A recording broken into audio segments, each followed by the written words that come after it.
Hello students, the next topic is classification of electrolyte. So electrolyte are of two types. First is strong electrolyte and second is weak electrolyte. So electrolytes like NaCl solution, KCl solution, HCl solution or NaOH solution, they act as strong electrolyte, while acetic acid, ammonium hydroxide, carbonic acid, H2CO3, they are weak electrolyte. Now, what are strong electrolyte and what are weak electrolyte? Strong electrolytes are almost completely dissociated into ions in the solution, while weak electrolytes are not completely dissociated into the ion in the solution, but some part of them remain undissociated. So देखिए strong electrolyte में क्या होता है, जो electrolyte है वो completely dissociated form में exist करता है in the form of their ion. जैसे हमारे पास लेट NaCl है, तो NaCl को जब आप पानी में डालेंगे तो it will be found in the solution in the form of Na positive and Cl negative ion only. Likewise यदि आप HCl की बात करें तो HCl को जब आप पानी में डालेंगे तो ये एग्जिस्ट करेगा H positive ion plus Cl negative ion. So ऐसे इलेक्ट्रोलाइट जो कम्प्लीटली उनके आयंस की ही फॉर्म एग्जिस्ट करते हैं, अनडिसोसिएटेड फॉर्म में एग्जिस्ट नहीं करते हैं, इनको बोलते हैं हम स्ट्रॉन्ग इलेक्ट्रोलाइट. बट यदि आप वीक इलेक्ट्रोलाइट की बात करें तो ये कम्प्लीटली डिसोसिएट नहीं होते हैं, बट कुछ पार्ट उनका डिसोसिएटेड फॉर्म में रहता है, कुछ पार्ट उनका अनडिसोसिएटेड फॉर्म में रहता है. सो जैसे हम यदि यहाँ पे एसिटिक एसिड की ही बात करें तो एसिटिक एसिड के यदि आप सॉल्यूशन को देखेंगे तो इसमें कुछ पार्ट जो है वो CH3COO negative plus H positive की फॉर्म में रहेगा, बाकी कुछ पार्ट जो है इसका CH3COOH की फॉर्म में रहेगा, which is a undissociated form. So ऐसे इलेक्ट्रोलाइट जो कुछ मतलब डिसोसिएटेड फॉर्म में और कुछ अनडिसोसिएटेड फॉर्म में एग्जिस्ट करते हैं, such type of electrolyte are called weak electrolyte.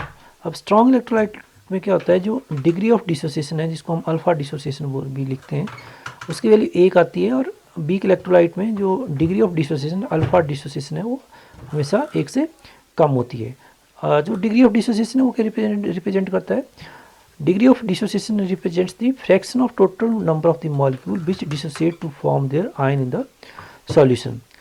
मतलब total number of the moles जो हैं किसी इलेक्ट्रोलाइट के, उनमें से कितना पार्ट जो है वो आयंस की फॉर्म में एग्जिस्ट कर रहा है, that is called degree of dissociation. So degree of dissociation को हम कैसे कैलकुलेट कर सकते हैं, number of the moles of the electrolyte which are dissociated divided by total number of the moles of the electrolyte taken is called degree of dissociation. Let हमारे पास 4 total number of the mole हैं electrolyte के, और उनमें से 4 में से 1 मोल जो है वो डिसोसिएट कर रहा है, बाकी 3 जो है वो अनडिसोसिएटेड फॉर्म में रह रहे हैं.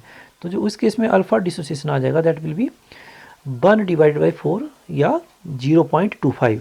सो इस प्रकार से हम क्या कर सकते हैं, 0.25 is value which is less than 1. So it is a weak electrolyte case. But यदि हम ले माना कोई इलेक्ट्रोलाइट है, उसमें आपने 4 मोल लिए इलेक्ट्रोलाइट के, और उन चारों के चारों जो हैं वो डिसोसिएटेड फॉर्म में यूज़ कर रहे हैं, तो 4 divide by 4 that will come out 1.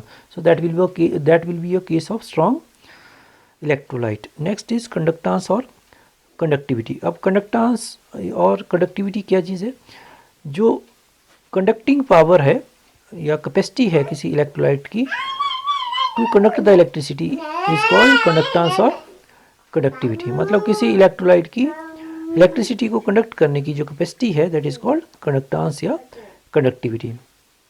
अब नेक्स्ट क्या है, Ohm's law.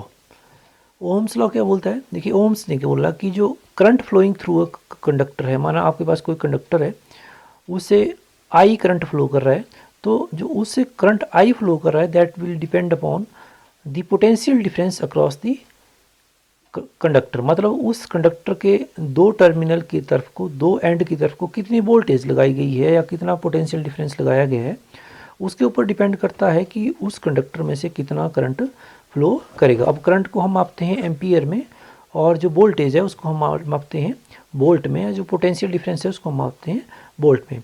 So I is directly proportional to V, या हम लिख सकते हैं V is directly proportional to I.